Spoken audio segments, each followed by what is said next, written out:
Hey guys, thank you for clicking on the video as normal. I'm in La Fortuna, Costa Rica, and this morning went on a horse riding trip up towards the volcano at Arenal. It was a really good little trek up through the forest, and I thought, what a great place to test out the Vivobarefoot Tracker Decon Low. I'll just give you a quick look at these shoes before I head up onto the forest trail and in through the jungle to give them a real test. So guys, these are the Vivobarefoot Tracker Decon Low shoes.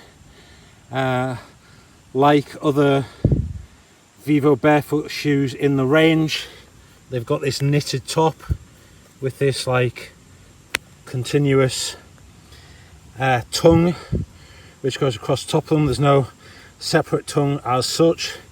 There is a little bit of lace here to lace down the top, and they've got this fantastic stitched on sole. See if I can get it up here, which is really grippy.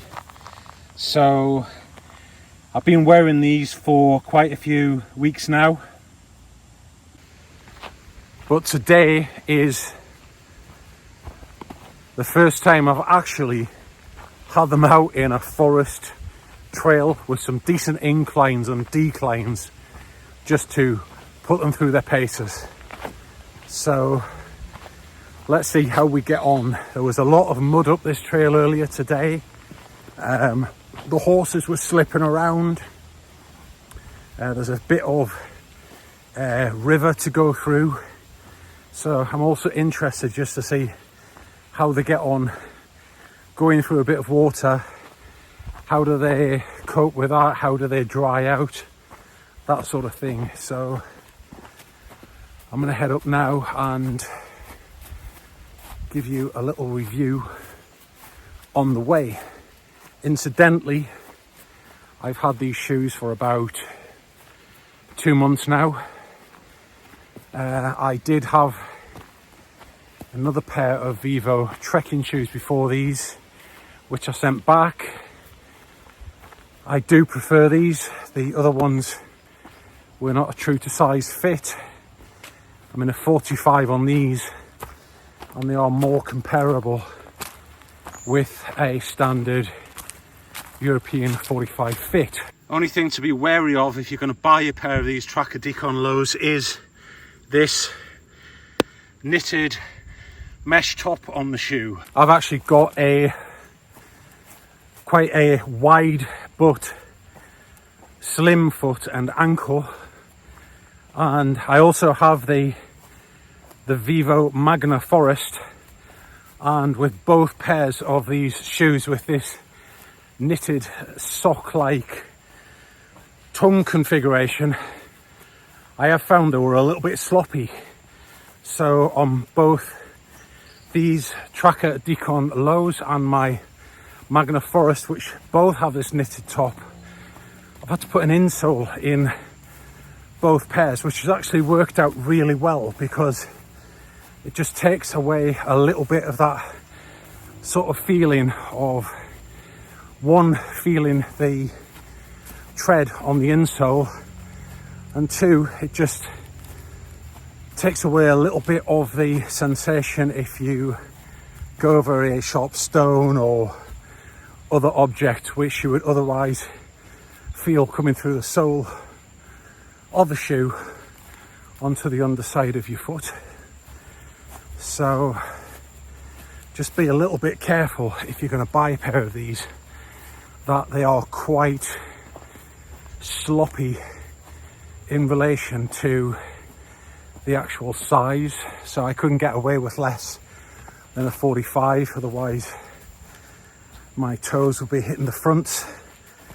So the insole was in fact the only option to get the shoes to fit. I've actually got a merino trail sock on with them right now, and they feel very secure. They're not slopping around or anything. We've got this to go through right now though, so quite a lot of sloppy horse trodden mud here, which I'm not really worried about them. I'll get back to the hotel and give them a wash off later, but up to now all I want to do is check the grip and see what they're like in all these different conditions. Here's a bit of poop. Yep. Not too bad. I'm actually walking right through the heart of sloth territory at the minute, so you never know. We might just get to see one if we keep our eyes peeled on the trees. There was one this morning that was very hard to spot though, so they are in fact, as slow as they go, masters of disguise.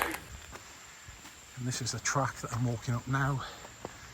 As I say, it's where we came with the horses this morning. It's just quite a sort of loose forest track at the moment. Shoes are doing absolutely fine.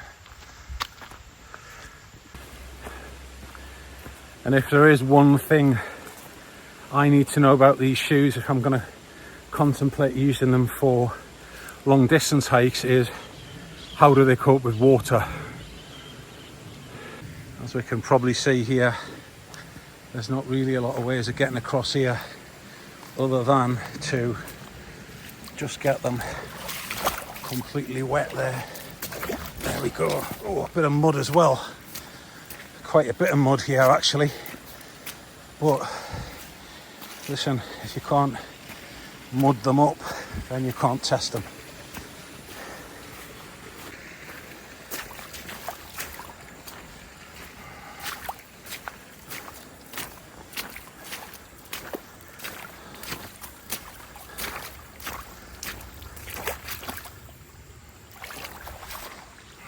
So I'd honestly say that's probably about as wet as you're ever going to get them.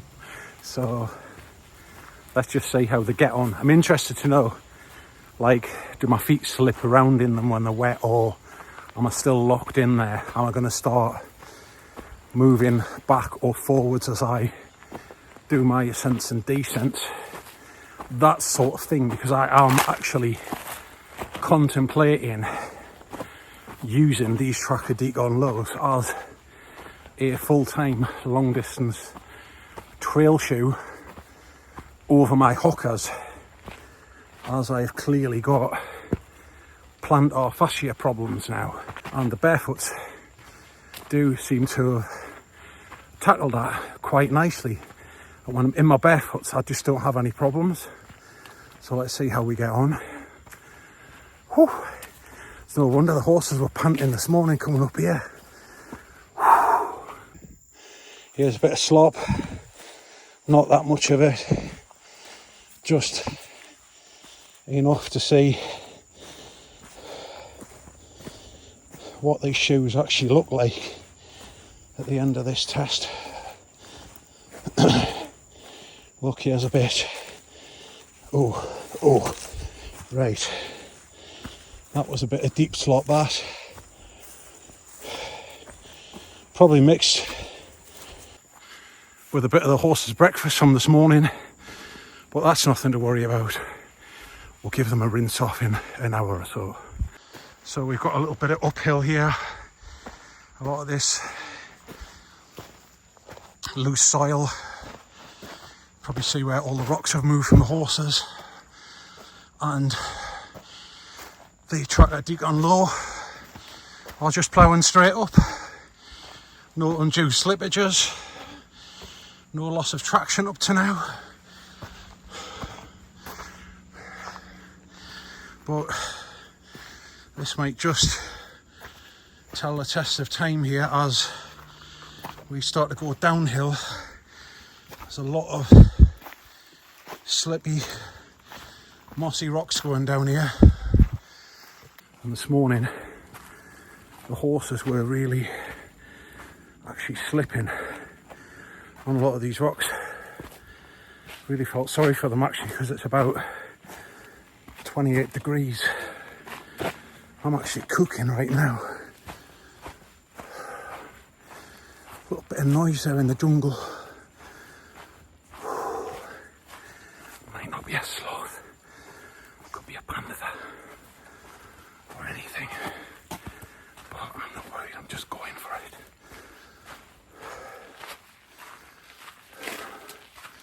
Apparently it's pretty safe here, so I'm not really worrying too much. Now they are holding up quite well with the water, but I'm not holding back like, oh my god.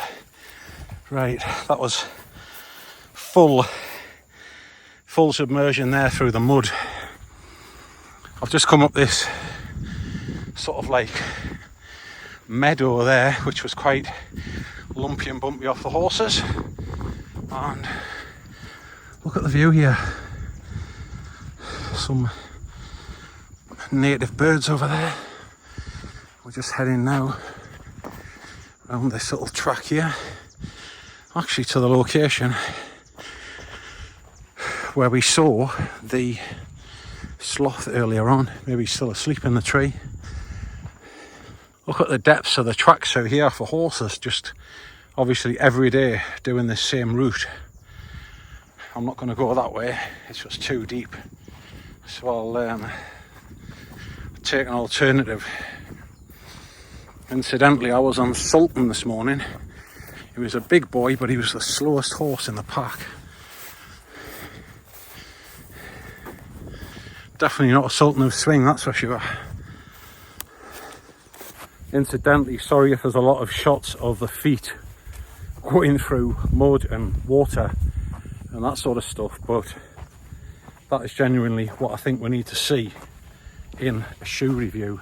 Not just the shoes on a table in the house, actually out in proper service, which is what I'm doing now. So I've just turned the corner again. We've got a bit of rock here we can just see what they're like. They're absolutely fine on rock, especially with that extra insole in there. If you're just new to barefoot, I definitely think that extra insole does just add that little bit of cushioning to take away that sort of instant barefoot feeling what you get if you've just got the one insole in there. Plus as well, if you've got a slim foot, you will probably have a problem with the knitted top on the likes of these Trekker Decon lows or the Magnas, for example, which is what I have. That's why, as I said earlier, got the extra insoles in there. But happy to say, up to now, they're working a treat. I've been through everything in the shoes, and I'll be honest, I feel like I just walk all day in them. Certainly, there is no way I would say I want to take another pair of shoes over these because of any comfort issue whatsoever. And I do have a lot of trekkie shoes, as you probably know if you watch the channel. Incidentally, up here, just above this cloud line, we've got the Arenal volcano, which is actually still active. I'm just reaching the top of this monstrous tarmac road incline. You probably see I'm wetter than a rotor's pocket. It's a killer. I think I'm out of shape. But point is, Trekker Decon low are just ploughing up here, and there are just no apparent feet problems to report. Okay, feet are a bit wet from the river crossings, that's fine, but not slipping around, no hot spots, just comfy.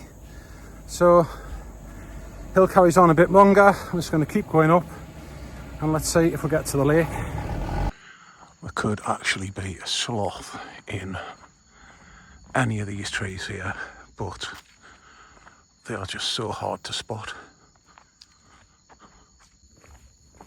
was actually a noise back there.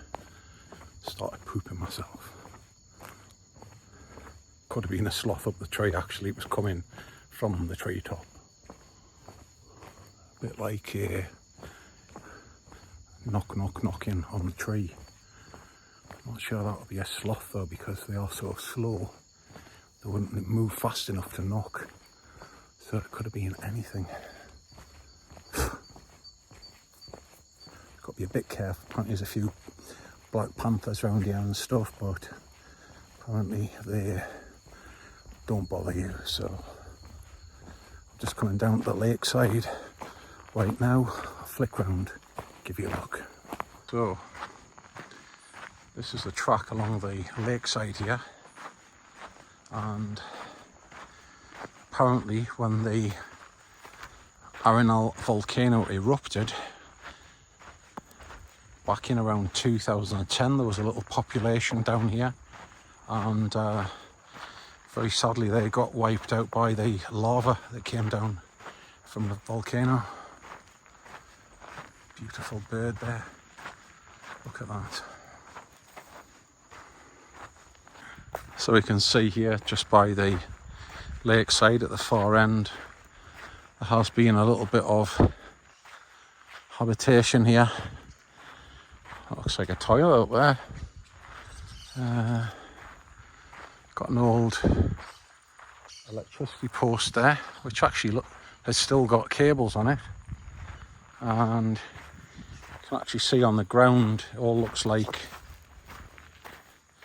volcanic ash. A little look around here.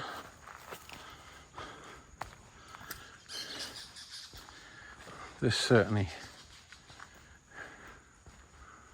looks like that's being built after the lava flow came down the mountain, but yeah, apparently there was other houses here that got destroyed and the inhabitants had to leave the area.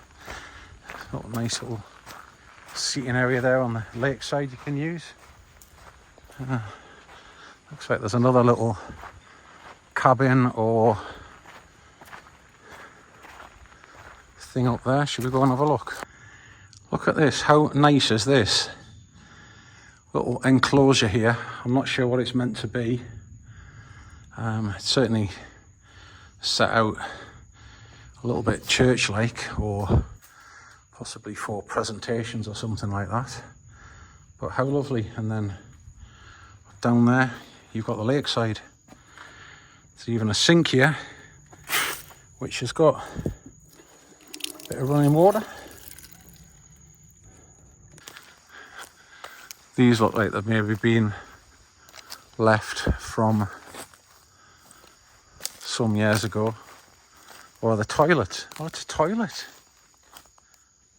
Must be for people who come and maybe want to use the lake. Yeah, it's individual toilets. I'm not going to go in. But how nice if somebody would be bothered to clean them.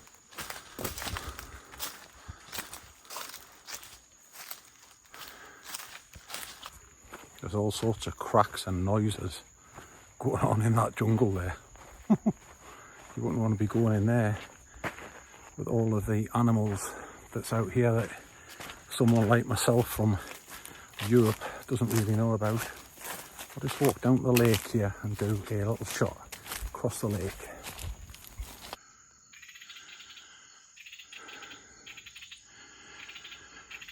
What the hell is that? So this is one of the viewpoints over the lake I've just walked around, and apparently the horse guide was telling us this morning some people come here and get married, do the ceremony up here. That's a view down the lake there. You can actually see, looking up at the volcano, the tracks where historically the lava has obviously come down the side of the mountain. In fact, the tour guide this morning showed us some pictures of the red molten rock running down there back in 2010. So I've just managed to have a little sit down. I thought I'd just give you a little look at the shoes. So that's them there, Tracker Decon Low. And as I mentioned earlier, one thing I do like about them is that they have got a stitched on rubber sole. It's quite often the case with a bonded on sole that you start hitting bits of rock and stuff at the front here and it starts coming away. So with the stitched on sole, you haven't got that problem. I do believe this section of the shoe is a nubuck leather. Don't quote me on that. I think that's what has been said on another review, but it's part of the shoe which has got sort of additional durability for, you know, if you slip down a rock around this area. Look, it does look like leather there. It's starting to crease nicely there as I've worn these for a few times. But yeah, the section of the shoe around here, the leather, it obviously adds a bit of durability. And you see the shape of the shoe there at the top. It is the typical Vivobarefoot shape with, as I said earlier, this stretchy knit top, which I must admit I find a little bit weird, to be honest, but it's been completely secure there on that complete trail. You see the heel is nice and rounded, and one thing I will say about this weird knitted sock-like top is I actually haven't had any stones or bits of dirt coming down into the shoe, which I do get out on my hockers. It flicks up bits at the back, then they go in, but because this is quite nice and snug around your sock, it doesn't happen. And then the bottom, you probably see we've got quite a decent tread depth on those sort of diamond patterned treads. If I had a wish, I would wish that they had done this with the Michelin sole, which appears on the Magna Forest shoes and the Tracker Forest boots, I think it is. They've got the Michelin sole. I would have loved to have the Michelin sole on these, but so far this sole is proving very well with both grip and durability. And that's the inside. You probably see there I've got my additional insole in there. And to put them on, it's quite easy. You just slip your foot in like that, no laces to mess about with, and they're on, and that's it. Let's hit the trail. Well guys, I'm heading back down the road now. Oh, I've got some people coming towards me who's going to spoil my video. So that person's took a 45 minutes to get up here, so I better head back because I've got strict instructions to get back before dark, so I'm not out here lost. They do worry about me. So thanks for watching the video about the Vivobarefoot Tracker Decon Low F2, I believe. I think this has been quite a thorough review, and it's actually been a test I've wanted to do on these shoes for some time, because I haven't actually had them out in a trail environment. I've been wearing them for about the last 2 months, just normal walking about day to day, but never actually in the trail, never going through rivers and giving them a proper test on mud, slippy rocks and all the rest of it. So what do I think of them? Well, they get a thumbs up from me actually. I think they're very comfortable. The only thing, as I said previously, is you need to be careful with the sizing. If you're like me and you've got a wide foot, got a slender foot, and especially around the ankle, then you might find this model of Vivos with the knitted top is just too sloppy for you. Otherwise, it may be a case of doing what I've done and putting an insole in, which I must admit I think has improved them, because I didn't want to feel every single little pebble through the bottom of the shoes. So for me, that's been an improvement.